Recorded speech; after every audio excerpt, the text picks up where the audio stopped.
All right. Today we're also going to do lesson 5 for alcohol unit, and this is on getting help. Okay, so the first thing that you want to write, that blank, is getting help for alcohol abuse. All right. So as we talk about getting help for alcohol abuse, we got to know a couple of things. Number one, people who drink aren't necessarily bad people, okay? Drinking does things to people to mess you up. So just because people drink doesn't mean they're bad people. All right? And then it's never too late to get help. So, people who are struggling with alcohol need help. Okay? When you do that, there are a couple ways to help people who are struggling. You may hold an intervention. An intervention is a gathering in which family and friends get the problem drinker to agree to seek help. Oftentimes they'll meet together in a room, they'll talk about why the drinker has a problem or why the drinker needs help according to those people. And oftentimes the drinker will decide to go into an intervention. We also want the alcoholic to avoid a relapse once they've started treatment. A relapse is when you return to the use of a drug after trying to stop.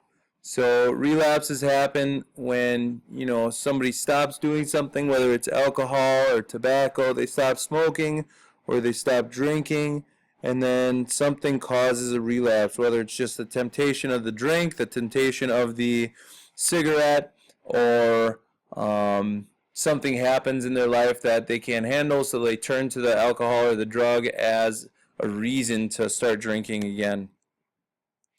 And recovery is obviously the point of the intervention.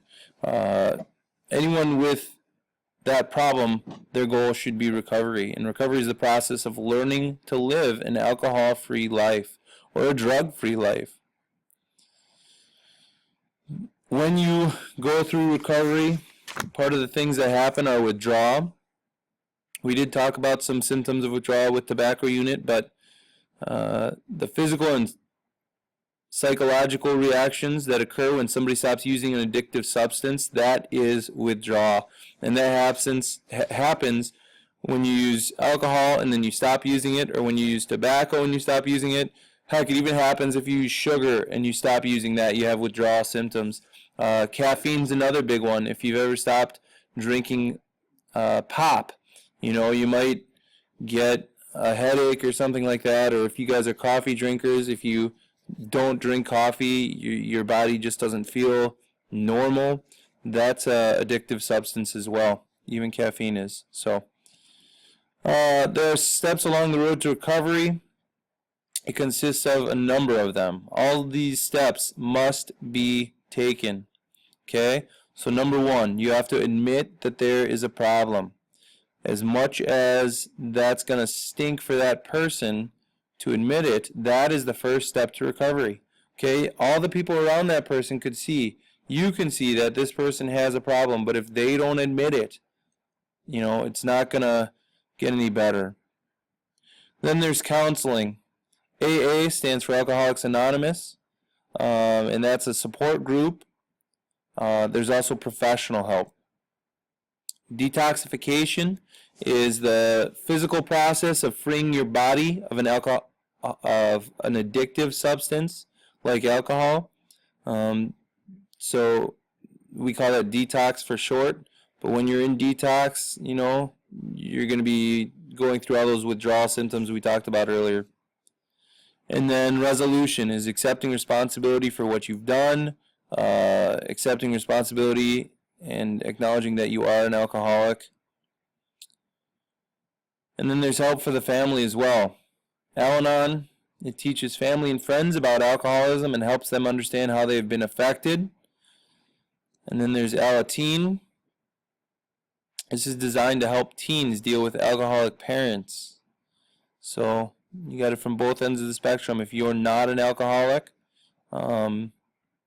these two groups help you, the people that are dealing with someone who is an alcoholic. Okay?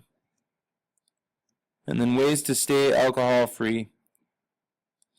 First, you want to avoid situations where alcohol may be present. I mean, anytime you have a life goal and alcohol's in the way, or tobacco or drugs get in the way, you're going to struggle to reach those life goals. So you want to avoid situations where alcohol may be present.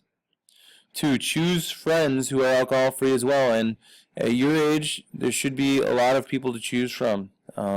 Remember, it's not necessarily the popular thing. It might seem that way, but most teens your age, most people are alcohol free already. And so you want to pick people that have your values and also are alcohol free. And then practice refusal skills. We had that help one. Wasn't it like, is it healthy? Is it legal? Shoot, I forget.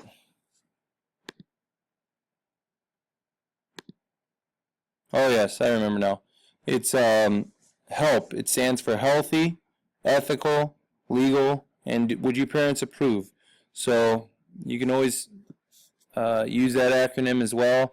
But practicing refusal skills, knowing why you're going to be alcohol free, knowing what your choice is and why, coming to that decision now. Remember I was telling you about how I was in 7th grade or 8th grade and I was at that family picnic and my uncle was playing volleyball with a beer in his hand and he was so proud that he didn't spiked the ball and didn't lose or spill his drink.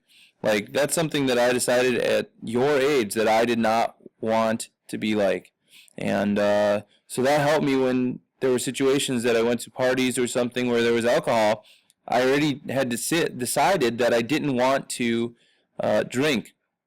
So then I just had to say, you know what? No, I'm not going to drink. I'll drive for you. Or do you have a water or a cherry Coke or something like that? So, okay. That is the end of lesson 5.